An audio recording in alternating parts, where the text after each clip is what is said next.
Members of this committee, please turn your attention to the video screens. A political proverb says, the most dangerous weapon in politics is yesterday's speech. That's exactly what happened when Bill Clinton's own words echoed through the chamber.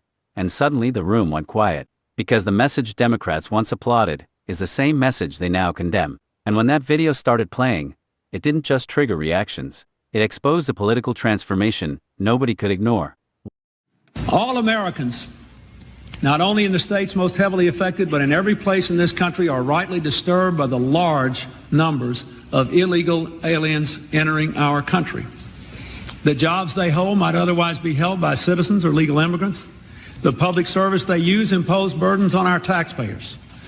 That's why our administration has moved aggressively to secure our borders more, by hiring a record number of new border guards, by deporting twice as many criminal aliens as ever before, by cracking down on illegal hiring, by barring welfare benefits to illegal aliens.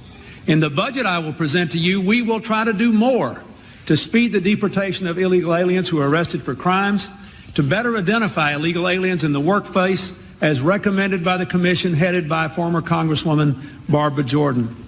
We are a nation of immigrants, but we are also a nation of laws. It is wrong and ultimately self-defeating for a nation of immigrants to permit the kind of abuse of our immigration laws we have seen in recent years, and we must do more to stop it.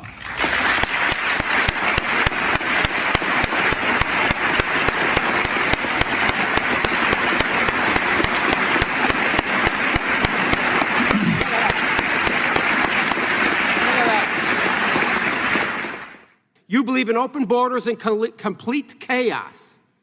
Did you notice the bipartisan support in the chamber? As the video was played, everybody was clapping in that chamber. If I were in Congress in 1995, I would have also stood. Because I wasn't, I stand here today.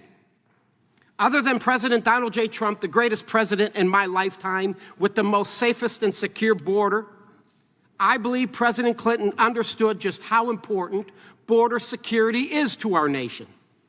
But boy, oh boy, have times changed. 28 years later, the left has gone off the rails. They've gone completely nuts. They've done just the opposite of what the leader of the Democrat Party, President Clinton, stood for on border security in 1995. This committee's ranking member, he was in Congress in 1995. I assume he stood. It seemed like the majority, if not all of the entire chamber, they stood. Matter of fact, Mr. Clinton delivered his speech in the third year of his first term. And he was reelected in 1996. He beat Bob Dole, won by over 8 million votes, won the Electoral College 379 to 159. He had the support of the American people, and I'm going to assume the ranking member also voted for Bill Clinton in 1996. We have two other members, Ms. Jackson and Ms. Lofgren. They were both freshmen at the time. I will assume they stood during that powerful speech as well. And do you know why they supported and voted? They voted for legislation in 1996 strengthening our immigration laws. I applaud them for that. So what's changed, folks? What's changed with the Democrat Party? I'll tell you what's changed. If you wouldn't have heard President Clinton's voice or seen his face, you would have thought Donald Trump delivered that speech.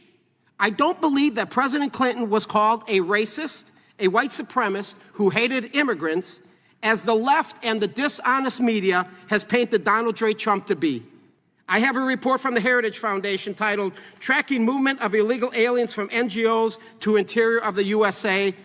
Why do you think NGOs have moved illegal immigrants to 431 of the 435 congressional districts? The truth is, hear me, it's because the Democrats' progressive policies are not acceptable to Americans. Heritage obtained a sampling of approximately 30,000 cell phones that were tracked to NGOs along border states. They tracked approximately 22,000 devices at 20 NGO locations in January 2022. The same devices were later traced to 431 separate U.S. congressional districts, and of the 52 with the highest rate of tracked devices, 71 of them were Republican congressional districts. The report revealed that it's not a coincidence, folks. The flood of illegal immigrants means a continued rise in surplus laborers. That surplus drives down the wages of existing middle-class and lower-class job holders until they leave the job forces, and then they're forced to go on welfare with the hopes that they will become loyal supporters of the Democrats. That's what this is all gun about. violence in Chicago without talking about Indiana. Because the violence and the mothers that we have to comfort are losing children due to the guns and the carnage and the lawlessness unleashed by those states. I move on. For context, the NRA spent about $250 million in 2020 alone. That's more than twice the entire salary of Congress combined. In 1 year, lobbying against gun safety laws. There's also this discussion about anything but a gun, but that these are about violent people. But yet we aren't doing anything about addressing the actual root causes of misogyny, where 2/3 of mass shootings are connected to domestic violence, or the emergence of white supremacy radicalization, mass.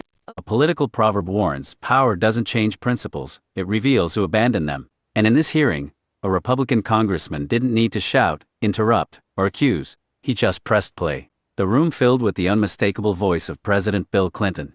Calm, measured, direct. All Americans are rightly disturbed by the large numbers of illegal aliens entering our country. The words weren't aggressive. They weren't emotional. They were matter of fact. Clinton talked about jobs being taken from citizens and legal immigrants. He talked about taxpayers carrying the burden. He talked about hiring more border guards, deporting criminal aliens faster, and cracking down on illegal hiring. And then came the line that changed the entire tone of the room. We are a nation of immigrants, but we are also a nation of laws. That line didn't sound controversial. It sounded foundational, but the real shock wasn't what Clinton said. It was the realization of who said it. Because for years, Americans have been told that border enforcement rhetoric like that belongs exclusively to modern Republicans, especially figures like Donald Trump. Yet here was a Democratic president saying those exact words, not in private, not offhand, but in a formal address with bipartisan applause. And that's when the Republican congressman made his point. He reminded everyone in the room that when Clinton gave that speech in 1995, Democrats didn't walk out. They didn't protest. They didn't condemn him. They stood.